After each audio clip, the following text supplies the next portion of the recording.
পড়ছি রবীন্দ্রনাথ ঠাকুরের লেখা ছোট গল্প ক্ষুধিত পাষাণ।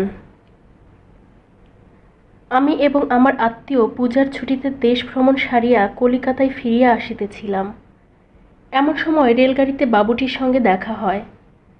তাহার বেশভূষা দেখিয়া প্রথমটা তাহাকে পশ্চিম দেশীয় মুসলমান বলিয়া ভ্রম হইয়াছিল।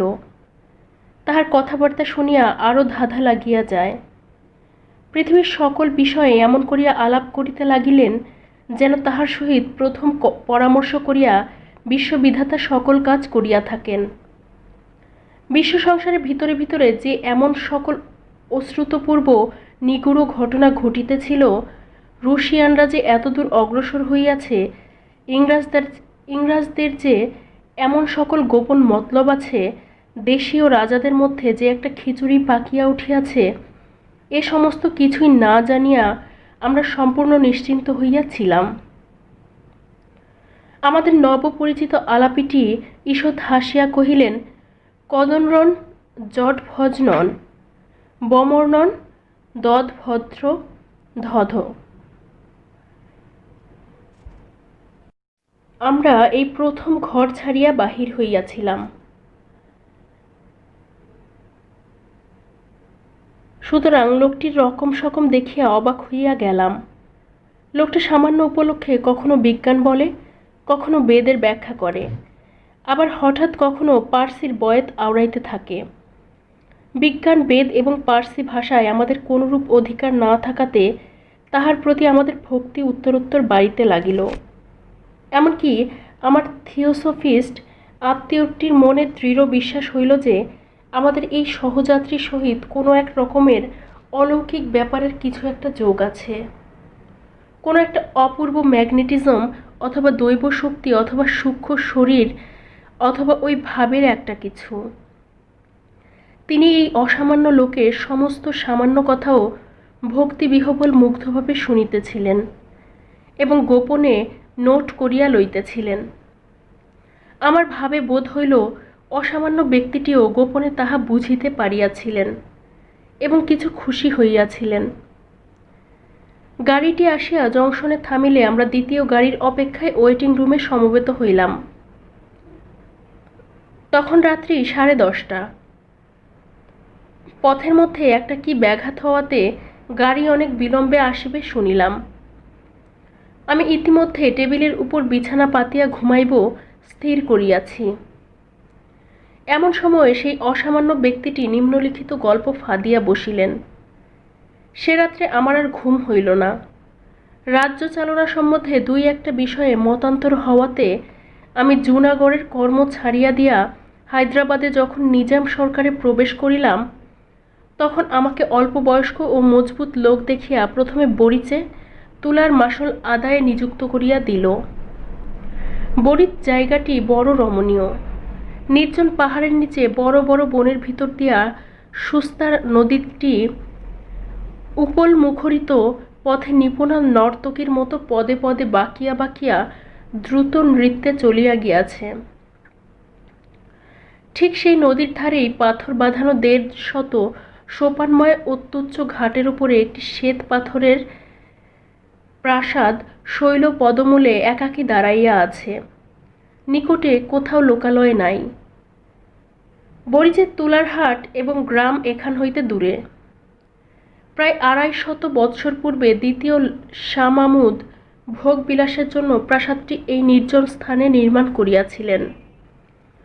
তখন হইতে স্নানশালার ফোয়ারার মুখ হইতে গোলাপ গন্ধি জলধারা উৎক্ষিপ্ত হইতে থাকিত এবং সেই শিকড় শীতল নিভৃত গৃহের মধ্যে মর্মর খচিত স্নিগ্ধ শিলাসনে বসিয়া কোমল নগ্ন পদপল্লব জলাশয়ের নির্মল জলরাশির মধ্যে প্রসারিত করিয়া তরুণী পার্শ্বিক রমণীগণ স্নানের পূর্বে কেশমুক্ত করিয়া দিয়া সেতার কোলে দ্রাক্ষাবনের গজল গান করিত।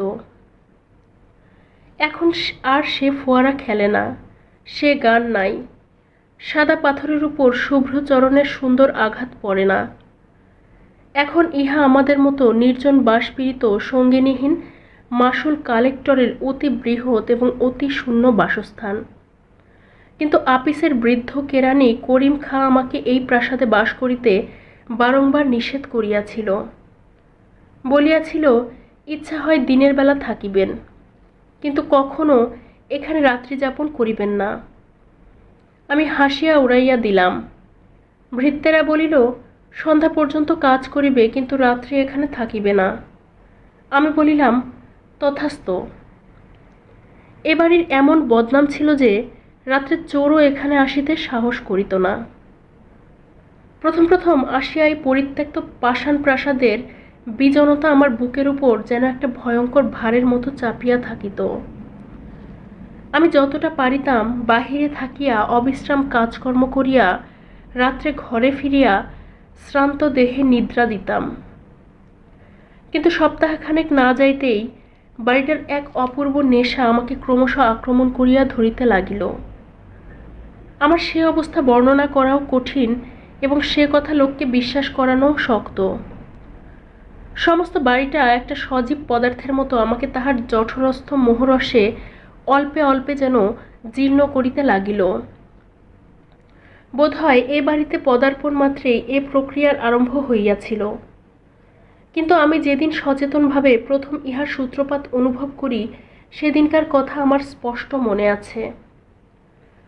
তখন গ্রীষ্মকালের আরম্ভে বাজার নরম, আমার হাতে কোনো কাজ ছিল না। সূর্যাস্তের কিছু পূর্বে আমি সেই নদী তীরে ঘাটের নিম্নতলে একটা আরাম কেদারা লইয়া বসিয়াছি। তখন সুস্তা নদী শীর্ণ হইয়া আসিয়াছে। ওপারে অনেকখানি বালুতট অপরাহ্নের আভায় রঙিন হইয়া উঠিয়াছে। এপারে ঘাটের সোপানমূলে স্বচ্ছ অগভীর জলের তলে নুড়িগুলি ছিকছিক করিতেছে। সেদিন কোথাও বাতাস ছিল না।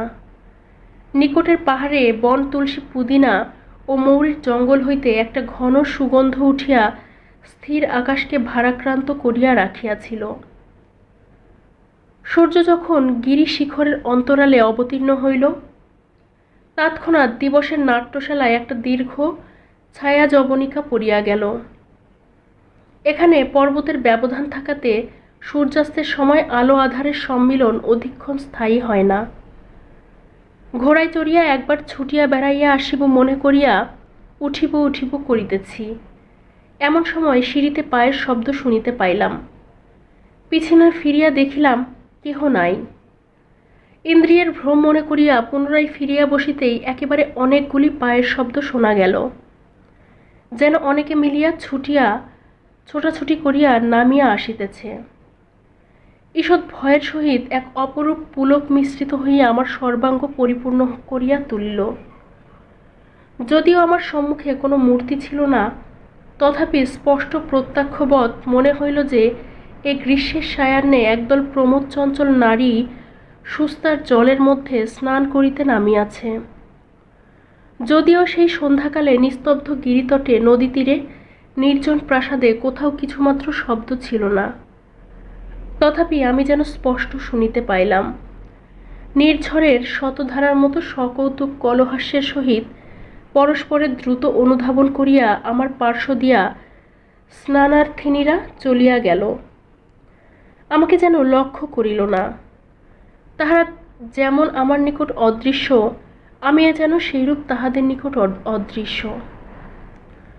নদী পূর্ববৎ স্থির ছিল, কিন্তু আমার নিকট স্পষ্ট বোধ হইল স্বচ্ছ তোয়ার অগভীর স্রোত অনেকগুলি বলয় সিঞ্চিত বাহু বিক্ষেপে পরস্পরের গায়ে জল ছুঁড়িয়া মারিতেছে এবং সন্তরণকারিণীদের পদাঘাতে জল বিন্দুরাশি মুক্তা মুষ্টির মতো আকাশে ছিটিয়া পড়িতেছে। আমার বক্ষের মধ্যে এক প্রকার কম্পন হইতে লাগিল। সে উত্তেজনা ভয়ের কি আনন্দের কি কৌতূহলের ঠিক বলিতে পারি না। বড় ইচ্ছা হইতে লাগিল ভালো করিয়া দেখি, কিন্তু সম্মুখে দেখিবার মতো কিছুই ছিল না। মনে হইল ভালো করিয়া কান পাতিলেই উহাদের কথা সমস্তই স্পষ্ট শোনা যাইবে, কিন্তু একান্ত মনে কান পাতিয়া কেবলই অরণ্যের ঝিলি রব শোনা যায়। মনে হইল ২৫০ বৎসরে কৃষ্ণবর্ণ যবনিকা ঠিক আমার সম্মুখে দুলিতেছে। ভয়ে ভয়ে একটি ধার তুলিয়া ভিতরে দৃষ্টিপাত করি, সেখানে বৃহৎ সভা বসিয়াছে, কিন্তু গাঢ় অন্ধকারে কিছুই দেখা যায় না। হঠাৎ গুমট ভাঙিয়া হু হু করিয়া একটা বাতাস দিল। সুস্তার স্থির জলতল দেখিতে দেখিতে অপশরীর কেশদামের মতো কুঞ্চিত হইয়া উঠিল, এবং সন্ধ্যা ছায়াচ্ছন্ন সমস্ত বনভূমি এক মুহূর্তে একসঙ্গে মর্মর ধ্বনি করিয়া যেন দুঃস্বপ্ন হইতে জাগিয়া উঠিল। স্বপ্নই বলো আর সত্যই বলো, 250 বৎসরের অতীত ক্ষেত্র হইতে প্রতিফলিত হইয়া আমার সম্মুখে যে এক অদৃশ্য মরীচিকা অবতীর্ণ হইয়াছিল, তাহা চকিতের মধ্যে অন্তর্হিত হইল। যে মায়াময়ীরা আমার গায়ের উপর দিয়া দেহহীন দ্রুতপদে শব্দহীন উচ্চ কলহাস্যে ছুটিয়া সুস্তার জলের উপর গিয়া ঝাঁপ দিয়া পড়িয়াছিল, তাহারা সিক্ত অঞ্চল হইতে জল নিষ্কর্ষণ করিতে করিতে আমার পাশ দিয়া উঠিয়া গেল না। বাতাসে যেমন করিয়া গন্ধ উড়াইয়া লইয়া যায়, বসন্তের এক নিঃশ্বাসে তাহারা তেমনি করিয়া উড়িয়া চলিয়া গেল। তখন আমার বড় আশঙ্কা হইল যে হঠাৎ বুঝি নির্জন পাইয়া কবিতা দেবী আমার স্কন্ধে আসিয়া ভর করিলেন। আমি বেচারা তুলার মাসুল আদায় করিয়া খাটিয়া খাই, সর্বনাশিনী এইবার বুঝি আমার মুণ্ডপাত করিতে আসিলেন। ভাবিলাম, ভালো করিয়া আহার করিতে হইবে, শূন্য উদরেই সকল প্রকার দুরারোগ্য রোগ আসিয়া চাপিয়া ধরে। আমার পাচকটিকে ডাকিয়া প্রচুর ঘৃতপক্ক মশলা সুগন্ধি রীতিমতো মোগলাই খানা হুকুম করিলাম। পরদিন প্রাতকালে সমস্ত ব্যাপারটি পরম হাস্যজনক বলিয়া বোধ হইল। আনন্দমনে সাহেবের মতো সোলা টুপি পরিয়া নিজের হাতে গাড়ি হাঁকাইয়া গড় গড় শব্দে আপন তদন্ত কার্যে চলিয়া গেলাম। সেদিন ত্রৈমাসিক রিপোর্ট লিখিবার দিন, বিলম্বে বাড়ি ফিরিবার কথা, কিন্তু সন্ধ্যা হইতে না হইতেই আমাকে বাড়ির দিকে টানিতে লাগিল। কে টানিতে লাগিল বলিতে পারি না, কিন্তু মনে হইল আর বিলম্ব করা উচিত হয় না। মনে হইল সকলে বসিয়া আছে।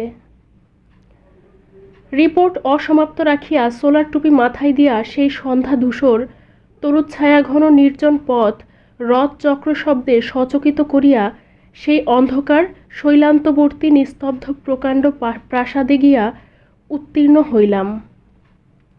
সিঁড়ির উপরে সম্মুখের ঘরটি অতি বৃহৎ। 3 সারি বড় বড় থামের উপর কারুকার্য খচিত খিলানে বিস্তীর্ণ ছাদ ধরিয়া রাখিয়াছে। এই প্রকাণ্ড ঘরটি আপনার বিপুল শূন্যতা ভরে অহর্নিশি গম গম করিতে থাকে। সেদিন সন্ধ্যার প্রাক্কালে তখনও প্রদীপ জ্বালানো হয় নাই। দরজা ঠেলিয়া আমি সেই বৃহৎ ঘরে যেমন প্রবেশ করিলাম, অমনি মনে হইল ঘরের মধ্যে যেন ভারী একটা বিপ্লব বাঁধিয়া গেল।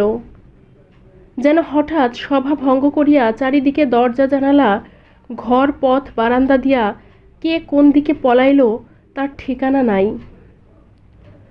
আমি কোথাও কিছু না দেখিতে পাইয়া অবাক হইয়া দাঁড়াইয়া রহিলাম। শরীর এক প্রকার আবেশে রোমাঞ্চিত হইয়া উঠিল। যেন বহু দিবসের লুপ্তাবশিষ্ট মাথা ঘষা ও আতরের মৃদু গন্ধ আমার নাসার মধ্যে প্রবেশ করিতে লাগিল। আমি সেই দ্বীপহীন জনহীন প্রকাণ্ড ঘরের প্রাচীন প্রস্তর স্তম্ভ শ্রেণীর মাঝখানে দাঁড়াইয়া শুনিতে পাইলাম ঝরঝর শব্দে ফোয়ারার জল সাদা পাথরের উপর আসিয়া পড়িতেছে। সে তারই কি সুর বাজিতেছে বুঝিতে পারিতেছি না। কোথাও বা স্বর্ণভূষণের শিশিতে, কোথাও বা নূপুরের নিক্কণ, কখনো বা বৃহৎ তাম্র ঘণ্টার প্রহর বাজিবার শব্দ।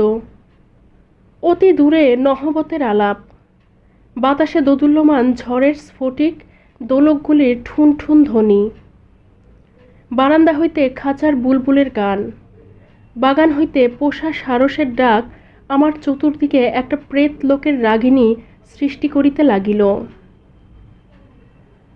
আমার এমন একটা মোহ উপস্থিত হইল, মনে হইল এই অস্পৃশ্য অগম্য অবাস্তব ব্যাপারই জগতে একমাত্র সত্য, আর সমস্তই মিথ্যা মরীচিকা। অর্থাৎ আমি যে শ্রীযুক্ত অমুকের জ্যেষ্ঠ পুত্র, তুলার মাসুল সংগ্রহ করিয়া 450 টাকা বেতন পাই, আমি যে সোলার টুপি এবং খাটো কুর্তা পরিয়া টমটম হাঁকাইয়া আপিস ঘরে যাই, এ সমস্তই আমার কাছে এক অদ্ভুত হাস্যকর অমূলক মিথ্যা কথা বলিয়া বোধ হইল। আমি সেই বিশাল নিস্তব্ধ অন্ধকার ঘরের মাঝখানে দাঁড়াইয়া হা হা করিয়া হাসিয়া উঠিলাম। তখনই আমার মুসলমান ভৃত্য প্রজ্বলিত কেরোসিন ল্যাম্প হাতে করিয়া ঘরের মধ্যে প্রবেশ করিল। সে আমাকে পাগল মনে করিল কিনা কি জানি না, কিন্তু তৎক্ষণাৎ আমার স্মরণ হইল যে আমি অমুক চন্দ্রের জ্যেষ্ঠ পুত্র শ্রীযুক্ত অমুকনাথ বটে। ইহাও মনে করিলাম যে জগতের ভিতরে অথবা বাহিরে কোথাও অমৃত ফোয়ারা নিত্যকাল উচ্চারিত ও অদৃশ্য অঙ্গুলির আঘাতে কোনো মায়া সেতারে অন্তত রাগিনী ধ্বনিত হইতেছে কিনা তাহা আমাদের মহাকবি ও কবিবরেরাই বলিতে পারেন। কিন্তু এ কথা নিশ্চয় সত্য যে আমি বরিচের হাটে তুলার মাসুল আদায় করিয়া মাসে 450 টাকা বেতন লইয়া থাকি। তখন আবার আমার পূর্বক্ষণের অদ্ভুত মোহ স্মরণ করিয়া কেরোসিন প্রদীপ্ত ক্যাম্প টেবিলের কাছে খবরের কাগজ লইয়া সকৌতুকে হাসিতে লাগিলাম। খবরের কাগজ পড়িয়া এবং মোগলাই খানা খাইয়া একটি ক্ষুদ্র কোণের ঘরে প্রদীপ নিবাইয়া দিয়া বিছানায় গিয়া শয়ন করিলাম। আমার সম্মুখবর্তী খোলা জানালার ভিতর দিয়া অন্ধকার বনবেষ্টিত অরালি পর্বতের ঊর্ধ্বদেশের একটি অত্যুজ্জ্বল নক্ষত্র সহস্র কোটি যোজন দূর আকাশ হইতে সেই অতি তুচ্ছ ক্যাম্প খাটের উপর শ্রীযুক্ত মাসুল কালেক্টরকে এক দৃষ্টে নিরীক্ষণ করিয়া দেখিতেছিল। ইহাতে আমি বিস্ময় ও কৌতুক অনুভব করিতে করিতে কখন ঘুমাইয়া পড়িয়াছিলাম বলিতে পারি না। কতক্ষণ ঘুমাইয়াছিলাম তাহাও জানি না। সহসা এক সময় শিহরিয়া জাগিয়া উঠিলাম। ঘরে যে কোনো শব্দ হইয়াছিল তাহা নহে, কোনো যে লোক প্রবেশ করিয়াছিল তাহাও দেখিতে পাইলাম না। অন্ধকার পর্বতের উপর হইতে অনিমেষ নক্ষত্রটি অস্তমিত হইয়াছে এবং কৃষ্ণপক্ষের ক্ষীণ চন্দ্রালোক অনধিকার সংকুচিত ম্লানভাবে আমার বাতায়ন পথে প্রবেশ করিয়াছে। কোনো লোককেই দেখিলাম না, তবু যেন আমার স্পষ্ট মনে হইল কে একজন আমাকে আস্তে আস্তে ঠেলিতেছে।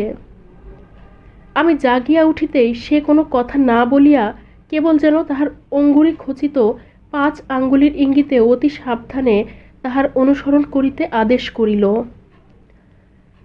আমি অত্যন্ত চুপি চুপি উঠিলাম, যদিও সেই শতকক্ষ প্রকোষ্ঠময় প্রকাণ্ড শূন্যতাময় নিদ্রিত ধ্বনি এবং সজাগ প্রতিধ্বনিময় বৃহৎ প্রাসাদে আমি ছাড়া আর জনপ্রাণীও ছিল না।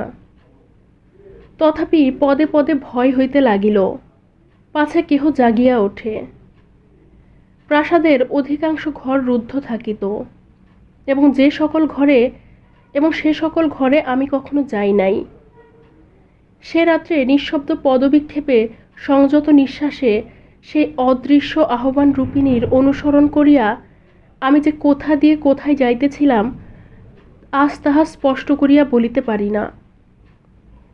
কত সংকীর্ণ অন্ধকার পথ, কত দীর্ঘ বারান্দা, কত গম্ভীর নিস্তব্ধ সুবৃহৎ সভাগৃহ, কত রুদ্ধ বায়ু ক্ষুদ্র গোপন কক্ষ পার হইয়া যাইতে লাগিলাম, তাহার ঠিকানা নাই। আমার অদৃশ্য দূতিটিকে যদিও চক্ষে দেখিতে পাই নাই, তথাপি তাহার মূর্তি আমার মনের অগোচর ছিল না। আরব রমণী ঝোলা আস্তিনের ভিতর দিয়া শ্বেত প্রস্তর রচিতবৎ কঠিন নিটোল হস্ত দেখা যাইতেছে। টুপির প্রান্ত হইতে মুখের উপরে একটি সূক্ষ্ম বসনের আবরণ পড়িয়াছে। কটিবন্ধে একটি বাঁকা ছুরি।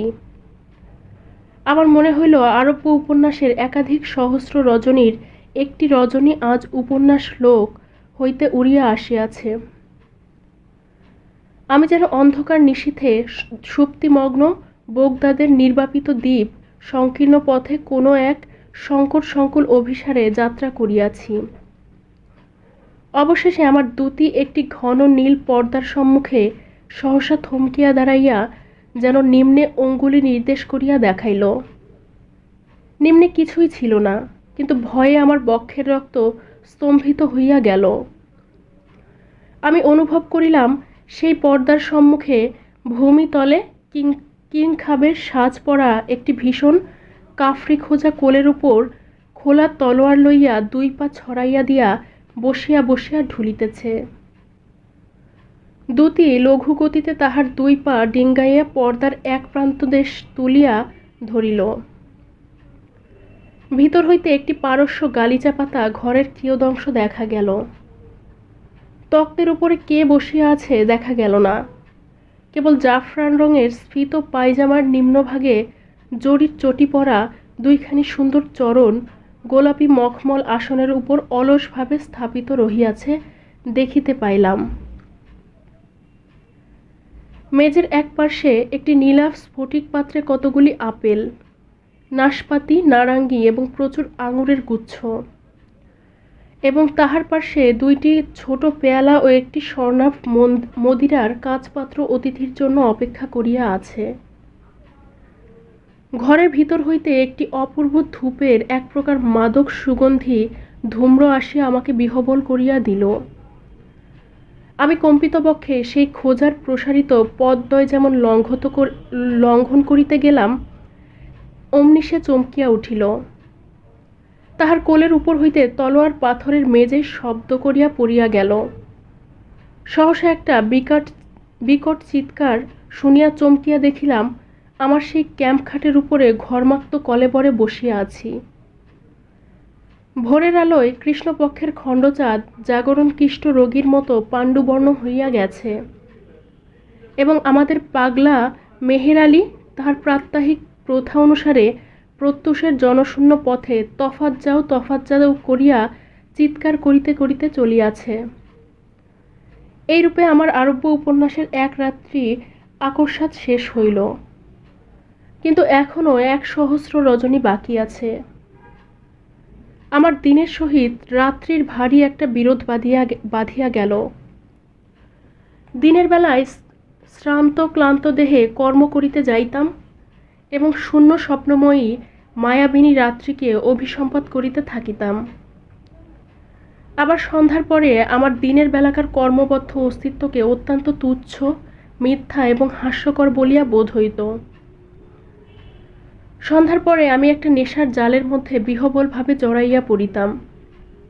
শত শত বৎসর পূর্বেকার কোনো এক অলিখিত ইতিহাসের অন্তর্গত আর একটা অপূর্ব ব্যক্তি হইয়া উঠিতাম। তখন আর বিলাতি খাটো কুর্তায় এবং 8 প্যান্টলুনে আমাকে মানাইত না। তখন আমি মাথায় এক লাল মখমলের ফেস তুলিয়া ঢিলা পায়জামা, ফুলকাটা কাবা এবং রেশমের দীর্ঘ চোগা পরিয়া রঙিন রুমালে আতর মাখিয়া বহু যত্নে সাজ করিতাম, এবং সিগারেট ফেলিয়া দিয়া গোলাপ জল পূর্ণ বহু কুণ্ডলায়িত বৃহৎ আলবোলা লইয়া এক উচ্চ গদি বিশিষ্ট বড় কেদারায় বসিতাম, যেন রাত্রে কোনো এক অপূর্ব প্রিয় সম্মিলনের জন্য পরম আগ্রহে প্রস্তুত হইয়া থাকিতাম। তাহার পর অন্ধকার যতই ঘনীভূত হইত, ততই কি যে এক অদ্ভুত ব্যাপার ঘটিতে থাকিত, তাহা আমি বর্ণনা করিতে পারি না।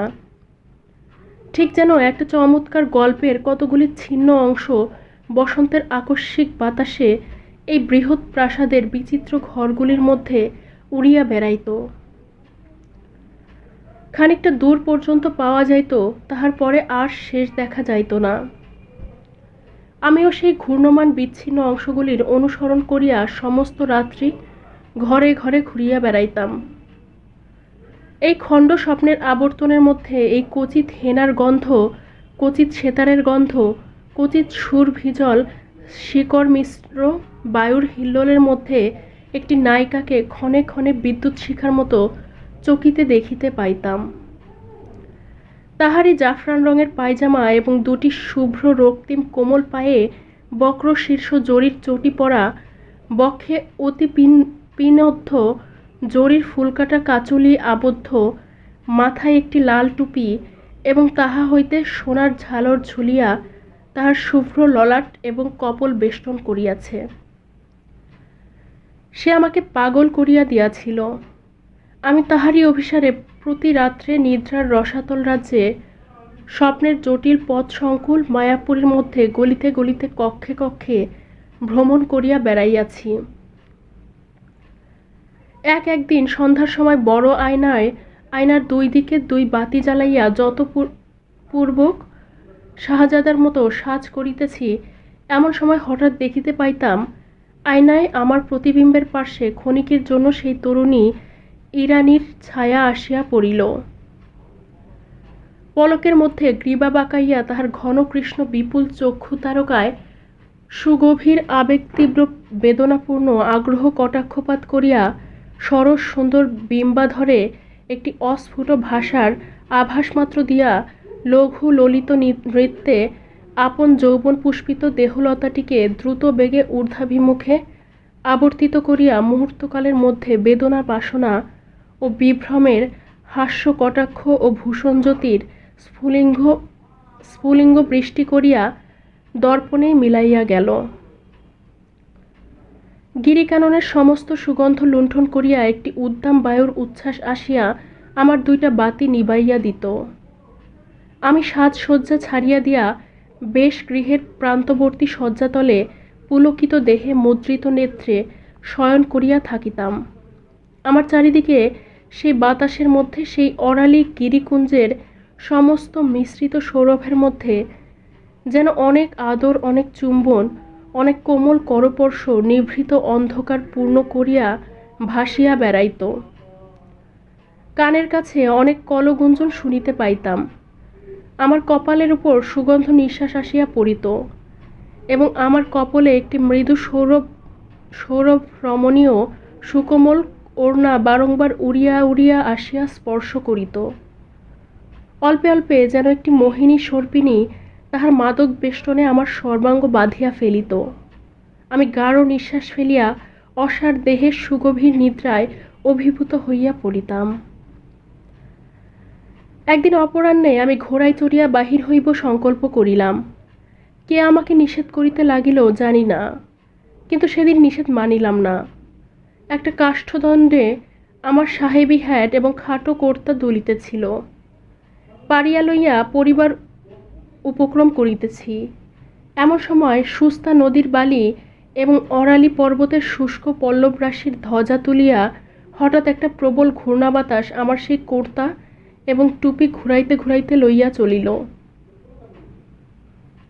এবং একটা অত্যন্ত সুমিষ্ট কলহাস্য সেই হাওয়ার সঙ্গে সঙ্গে ঘুরিতে ঘুরিতে কৌতুকের সমস্ত পর্দায় পর্দায় আঘাত করিতে করিতে উচ্চ হইতে উচ্চতর সপ্তকে উঠিয়া সূর্যালোকের কাছে গিয়া মিলাইয়া গেল। সেদিন আর ঘোড়ায় চড়া হইল না এবং তাহার পরদিন হইতে সেই কৌতুকাবহ খাটো কর্তা এবং সাহেবী হ্যাট পরা একেবারে ছাড়িয়া দিয়াছি।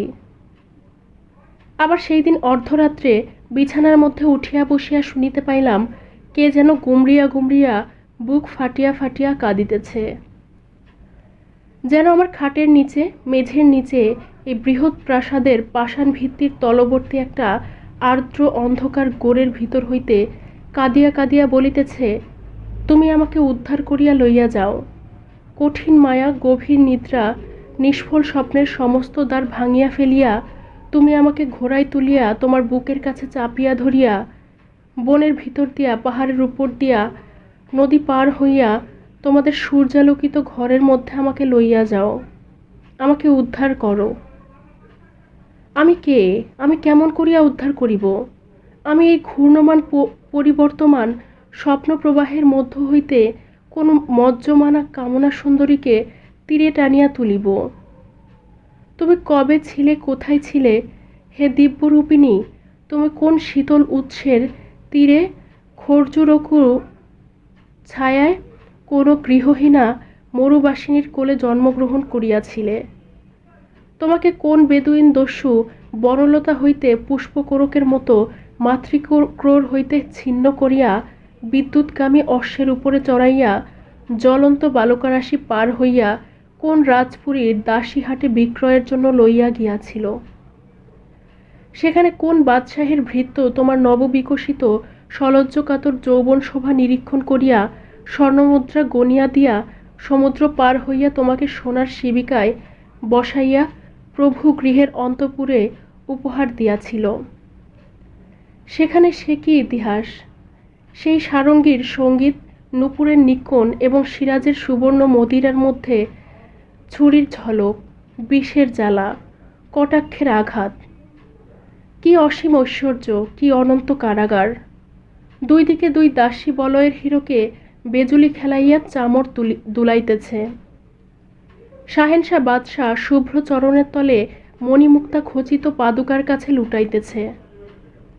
বাহিরের দ্বারের কাছে যমদূতের মতো হাবশি দেবদূতের মতো সাজ করিয়া খোলা তলোয়ার হাতে দাঁড়াইয়া তাহার পরে সেই রক্ত কলুষিত ঈর্ষা ফেনিল ষড়যন্ত্র সংকুল ভীষণোজ্জ্বল ঐশ্বর্য প্রবাহে ভাসমান হইয়া তুমি মরুভূমির পুষ্পমঞ্জরি কোন নিষ্ঠুর মৃত্যুর মধ্যে অবতীর্ণ অথবা কোন নিষ্ঠুরতর মহিমাতটে উৎক্ষিপ্ত হইয়াছিলে।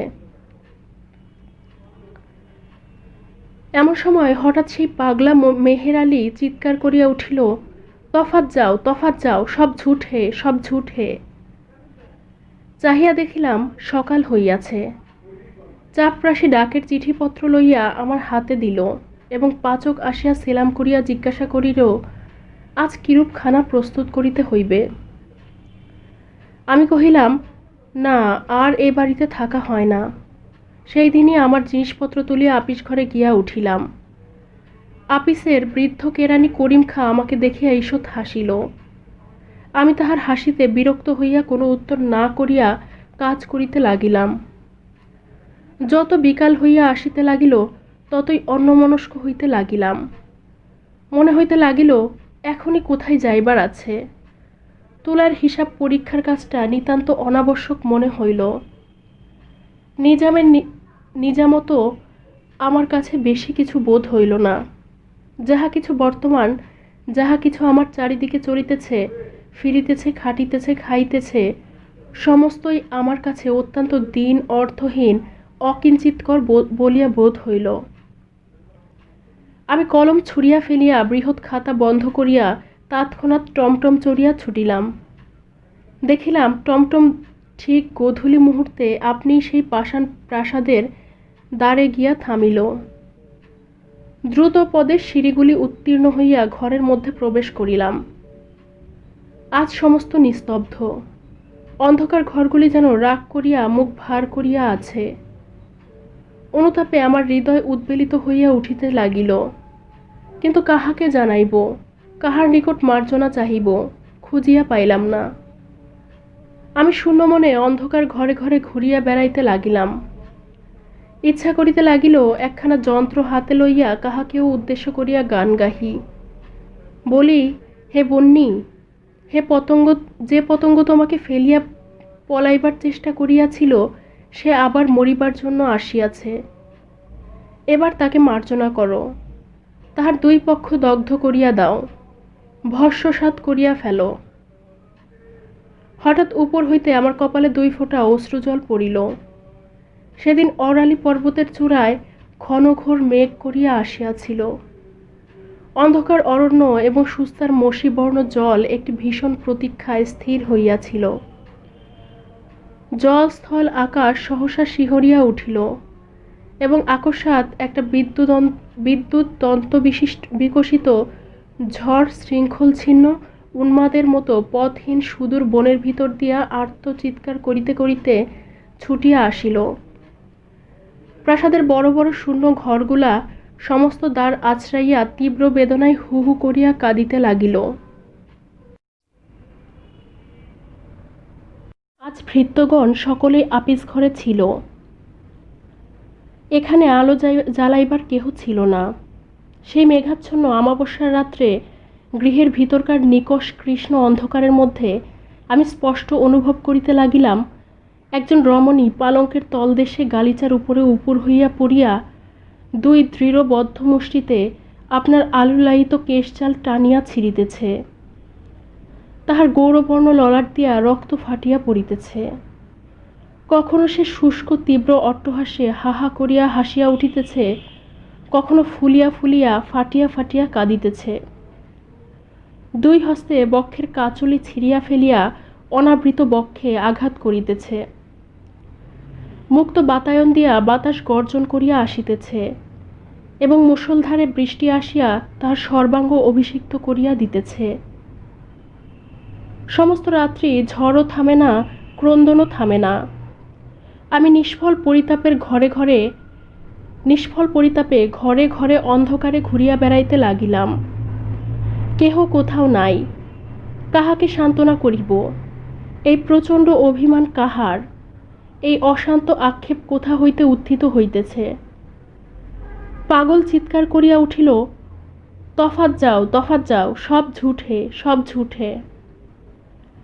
দেখিলাম ভোর হইয়াছে এবং মেহের আলী এই ঘোর দুর্যোগের দিনেও যথানিয়মে প্রাসাদ প্রদক্ষিণ করিয়া তাহার অভ্যস্ত চিৎকার করিতেছে। হঠাৎ আমার মনে হইল হয়তো ওই মেহের আলীও আমার মতো একসময় এই প্রাসাদে বাস করিয়াছিল। এখন পাগল হইয়া বাহির হইয়াও এই পাষাণ রাক্ষসের মোহে আকৃষ্ট হইয়া প্রত্যাহ প্রত্যুষে প্রদক্ষিণ করিতে আসে। আমি তৎক্ষণাৎ সেই বৃষ্টিতে পাগলের নিকট ছুটিয়া গিয়া তাহাকে জিজ্ঞাসা করিলাম, মেহের আলী, কে ঝুঠে রে? সে আমার কথায় কোনো উত্তর না করিয়া আমাকে ঠেলিয়া ফেলিয়া অজগরের কবলের চতুর্দিকে ঘূর্ণবান মহাবিষ্ট পক্ষীর ন্যায় চিৎকার করিতে করিতে বাড়ির চারদিকে ঘুরিতে লাগিল। কেবল প্রাণপণে নিজেকে সতর্ক করিবার জন্য বারংবার বলিতে লাগিল, তফাৎ যাও, তফাৎ যাও, সব ঝুঠে, সব ঝুঠে। আমি সেই জল ঝড়ের মধ্যে পাগলের মতো আপিসে গিয়া করিম খাঁকে ডাকিয়া বলিলাম, ইহার অর্থ কি, আমায় খুলিয়া বলো। বৃদ্ধ যাহা কহিল তাহার মর্মার্থ এই, এক সময় ওই প্রাসাদে অনেক অতৃপ্ত বাসনা, অনেক উন্মত্ত সম্ভোগের শিখা আলোড়িত হইত। সেই সকল চিত্তদাহে, সেই সকল নিষ্ফল কামনার অভিশাপে এই প্রাসাদের প্রত্যেক প্রস্তরখণ্ড ক্ষুধার্ত তৃষ্ণার্ত হইয়া আছে। সজীব মানুষ পাইলে তাকে লালায়িত পিশাচির মতো খাইয়া ফেলিতে চায়। যাহারা ত্রিরাত্রি ওই প্রাসাদে বাস করিয়াছে তাহাদের মধ্যে কেবল মেহের আলী পাগল হইয়া বাহির হইয়া আসিয়াছে। এ পর্যন্ত আর কেহ তাহার গ্রাস এড়াইতে পারে নাই। আমি জিজ্ঞাসা করিলাম, আমার উদ্ধারের কি কোনো পথ নাই? বৃদ্ধ কহিল, একটিমাত্র উপায় আছে, তাহা অত্যন্ত দুরূহ, তাহা তোমাকে বলিতেছি। কিন্তু তৎপূর্বে ওই গুলবাগের একটি ইরানি কৃতদাসীর পুরাতন ইতিহাস বলা আবশ্যক। তেমন আশ্চর্য এবং তেমন হৃদয় বিদারক ঘটনা সংসারে আর কখনো ঘটে নাই। এমন সময় কুলিরা আসিয়া খবর দিল, গাড়ি আসিতেছে। এত শীঘ্র? তাড়াতাড়ি বিছানাপত্র বাঁধিতে বাঁধিতে গাড়ি আসিয়া পড়িল। সে গাড়ির ফার্স্ট ক্লাসে একজন সুপ্তথিত ইংরাজ জানলা হইতে মুখ বাড়াইয়া স্টেশনের নাম পড়িবার চেষ্টা করিতেছিল। আমাদের সহযাত্রী বন্ধুটিকে দেখিয়াই হ্যালো বলিয়া চিৎকার করিয়া উঠিল এবং নিজের গাড়িতে তুলিয়া লইল। আমরা সেকেন্ড ক্লাসে উঠিলাম। বাবুটি কে খবর পাইলাম না, গল্পেরও শেষ শোনা হইল না। আমি বলিলাম, লোকটা আমাদিগকে বোকার মতো দেখিয়া কৌতুক করিয়া ঠকাইয়া গেল। গল্পটা আগাগোড়া বানানো। এই তর্কের উপলক্ষে আমার থিওসফিস্ট আত্মীয়টির সহিত আমার জন্মের মতো বিচ্ছেদ ঘটিয়া গেছে। সমাপ্ত। শেষ হলো আজকের গল্প। গল্পটি ভালো লাগলে আমাদের ভিডিওতে একটি লাইক করবেন এবং সাবস্ক্রাইব করে আমাদের পাশে থাকবেন। আর গল্পে কোনো ভুল ভ্রান্তি হলে বা আমাদের পড়ায় কোনো ভুল ত্রুটি পেলে অবশ্যই কমেন্ট বক্সে তা জানাবেন। ধন্যবাদ।